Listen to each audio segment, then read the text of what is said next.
नमस्कार दोस्तों, स्वागत है आप सभी लोगों का इंडियन फ्लाइंग के आज के इस नई अपडेट में। आज के इस वीडियो में आप सभी लोग के साथ शेयर करने वाले हैं कि एयरलाइंस और ट्रैवल से कौन कौन सी बड़ी अपडेट निकल कर सामने आ रही है। पहली बड़ी खबर की जानकारी लेंगे जो कि यूके से सामने आ रही है। जी दोस्तों, यूके को लेकर हमने आपको पहले ही जानकारी दे दी थी कि यूके की गवर्नमेंट बहुत ही जल्दी ट्रैवल के सारे रिस्ट्रिक्शन को हटाने वाली है और अब यहाँ पर यूके की गवर्नमेंट के द्वारा ऑफिशियली ये अनाउंसमेंट कर दिया गया है कि यूके की गवर्नमेंट अपने सभी ट्रैवल रिस्ट्रिक्शन को 11 फरवरी से पूरी तरीके से हटा रही है। आपको बताना चाहेंगे कि इससे पहले यूके में जो लोग भी ट्रैवल करके जा रहे हैं उन सभी लोगों को अपना कोरोना वायरस टेस्ट कराना पड़ता है। इसके साथ साथ कई सारे लोगों को क्वारंटीन में भी रहना पड़ता है। अब यहाँ पर 11 फरवरी से यूके की गवर्नमेंट इन सभी नियमों को हटा रही है।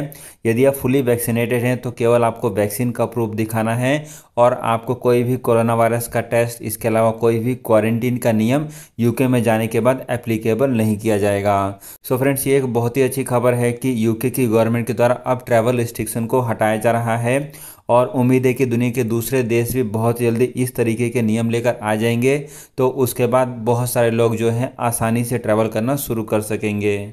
आपको बताना चाहेंगे कि यूके की गवर्नमेंट के इस डिसीजन की प्रशंसा इस समय पूरी दुनिया कर रही है, क्योंकि यूके पहला ऐसा देश बना है जिसने इस तरीके का रिस्ट्रिक्शन पूरी तरीके से हटा दिया है। फ्रेंड्स, अगली खबर की जानकारी ले लेते हैं जो कि एयर इंडिया से सामने रही है। आपको बता दें कि एयर इंडिया जो कि टाटा ग्रुप ने उसको खरीद लिया है, लेकिन इसके बावजूद भी अभी भी एयर इंडिया की ऑनरशिप टाटा ग्रुप के पास नहीं गई है। यानी कि एयर इंडिया का मैनेजमेंट अभी भी टाटा ग्रुप के पास ट्रांसफ़र नहीं हो पाया है। अभी की जो बड़ी खबर सामने आ रही है उसके अनुसार एयर इंडिया की ऑनरशिप टाटा ग्रुप को फाइनली इस सप्ताह में ट्रांसफ़र कर दी जाएगी। आप में से कई सारे लोगों को पहले से पता होगा, लेकिन यहाँ पर आपको फिर से बताना चाहेंगे कि एयर इंडिया की शुरुआत टाटा ग्रुप ने ही करी थी और आज से 90 साल पहले टाटा ग्रुप ने एयर इंडिया की शुरुआत कर दी थी। लेकिन साल 1953 में भारत सरकार ने सभी कंपनियों को नेशनलाइज करना शुरू कर दिया, जिसके बाद एयर इंडिया की बागडोर जो है वो भारत सरकार ने ले ली थी और उसके बाद से ही एयर इंडिया एक सरकारी कंपनी बन गई थी। लेकिन अब यहाँ पर फाइनली एयर इंडिया फिर दोबारा से प्राइवेट कंपनी बनने जा रही है और एयर इंडिया फिर दोबारा से वापस टाटा ग्रुप की कंपनी बनने जा रही है। फ्रेंड्स, एक और बड़ी खबर यहाँ पर पुणे एयरपोर्ट को लेकर जान लेते हैं। आपको बताना चाहेंगे कि पुणे एयरपोर्ट को और बड़ा बनाने की तैयारियां जारी है और पुणे एयरपोर्ट पर एक नए टर्मिनल बिल्डिंग का भी निर्माण किया जा रहा है। अभी की जो बड़ी खबर सामने आ रही है उसके अनुसार पुणे एयरपोर्ट का ये जो बिल्डिंग है, ये जो नया टर्मिनल बिल्डिंग है, ये साल 2023 तक बनकर तैयार हो जाएगा। आपको बताना चाहेंगे कि इसकी शुरुआत दिसंबर 2018 में हुई थी, लेकिन कोरोना वायरस के कारण इसमें थोड़ी सी देरी हो गई है और अब इसकी जो नई डेट सामने आई है उसके अनुसार साल 2023 में पुणे एयरपोर्ट को पूरी तरीके से एक्सपेंड कर दिया जाएगा और उसका नया टर्मिनल बिल्डिंग भी पूरी तरीके से तैयार हो जाएगा।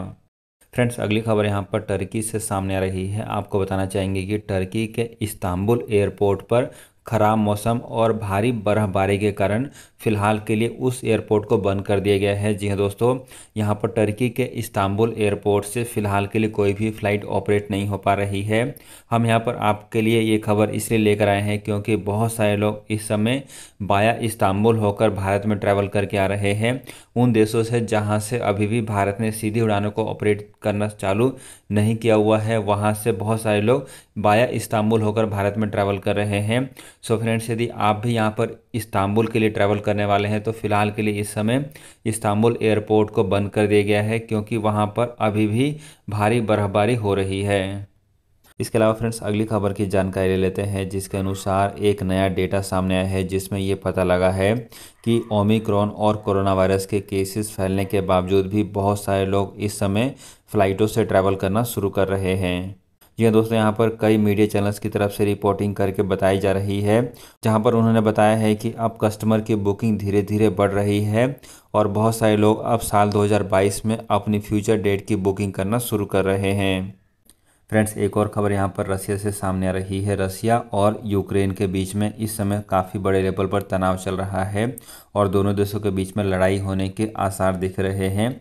इसको देखते हुए दुनिया के कई सारे देशों ने अपने ट्रैवल एडवाइजरी जारी करी हुई है कि उनके लोग इस समय रसिया में ट्रैवल करके नहीं जाए। जी दोस्तों, यहाँ पर यूएसए की गवर्नमेंट ने भी अपने सभी नागरिकों के लिए एक नया ट्रैवल एडवाइजरी जारी किया है, जिसमें यूएसए की गवर्नमेंट अपने नागरिकों को रसिया में ट्रैवल करने के लिए मना कर रही है।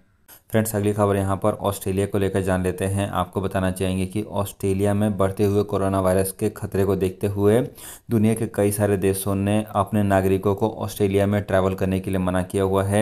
इसके साथ साथ बहुत सारे देशों ने ऑस्ट्रेलिया को रेड लिस्ट में भी डाल दिया है। जी हाँ दोस्तों, आज से एक सप्ताह पहले ऑस्ट्रेलिया में 30,000 के आसपास कोरोना वायरस के केसेस रिपोर्ट हो रहे थे, जो कि अब बढ़कर 1 लाख से ऊपर पहुँच चुके हैं। यहाँ पर आपको बताना चाहेंगे कि ऑस्ट्रेलिया और भारत के बीच में उड़ानें ऑपरेट हो रही है, जहाँ पर भारत की एयरलाइंस कंपनी एयर इंडिया ने अभी हाल ही में ही अपनी टिकट की बुकिंग चालू कर दी है। यदि आप फ्यूचर डेट की टिकट की बुकिंग कराना चाहते हैं तो एयर इंडिया से अपनी टिकट की बुकिंग करा सकते हैं। फ्रेंड्स, एक और खबर यहाँ पर आयरलैंड से सामने आ रही है। आयरलैंड की गवर्नमेंट भी कोरोना वायरस से जुड़े हुए सभी रिस्ट्रिक्शन को हटा रही है। यहाँ पर जो खबर सामने आ रही है उसके अनुसार आयरलैंड की गवर्नमेंट ने इससे पहले रेस्टोरेंट, बार, इन सभी चीज़ों के ऊपर रिस्ट्रिक्शन लगा रखी थी, लेकिन अब वहाँ पर सभी तरह के कोरोना वायरस से जुड़े हुए जितने भी नियम थे उन सभी नियमों को हटाया जा रहा है। इसके साथ साथ ट्रैवल के नियमों में भी ढील दी जा रही है। फ्रेंड्स, अगली खबर यहाँ पर नई मुंबई एयरपोर्ट को लेकर सामने आ रही है। जी दोस्तों, यहाँ पर भारत में एक और एयरपोर्ट का निर्माण हो रहा है और ये एयरपोर्ट जो है मुंबई एयरपोर्ट के पास ही एक नया एयरपोर्ट बनने जा रहा है। अभी जो इसमें सबसे बड़ी प्रॉब्लम सामने आ रही है वो इसके नाम को लेकर आ रही है। यहाँ पर दो पॉलिटिकल पार्टियों के बीच में एयरपोर्ट के नाम को लेकर डिस्प्यूट चल रहा है, जिसको देखते हुए यहाँ पर बहुत सारे लोग जो है नई मुंबई एयरपोर्ट के साइट पर इकट्ठा हो गए हैं और एयरपोर्ट के निर्माण कार्य को रोक दिया है। जी हाँ दोस्तों, यहाँ पर तकरीबन 27 गाँव के लोग जो हैं इस एयरपोर्ट के आसपास इकट्ठे हो गए हैं और जिन्होंने एयरपोर्ट के निर्माण कार्य को रोक दिया है। आपको बताना चाहेंगे कि नई मुंबई एयरपोर्ट पहले से ही काफ़ी डिले चल रहा है। ये एयरपोर्ट साल 2020 में ही बनकर तैयार हो जाना था, लेकिन अभी तक ये एयरपोर्ट पर काम चल रहा है और यदि एयरपोर्ट पर सही तरीके से काम चलता रहा तो अगले 2 से 3 सालों में ये एयरपोर्ट बनकर पूरी तरीके से तैयार हो पाएगा। इसके अलावा फ्रेंड्स, अगली खबर उन सभी लोगों को लेकर जान लेते हैं जो लोग आगे आने वाले समय में भारत में ट्रैवल करके आने वाले हैं। तो आपको बता दें कि भारत सरकार ने 22 जनवरी से ट्रैवल के नए नियम लागू कर दिए हैं। नए नियमों के तहत यदि अब आप भारत में ट्रैवल करके आ रहे हैं तो किसी भी पैसेंजर्स का इंस्टीट्यूशनल क्वारंटीन नहीं किया जा रहा है।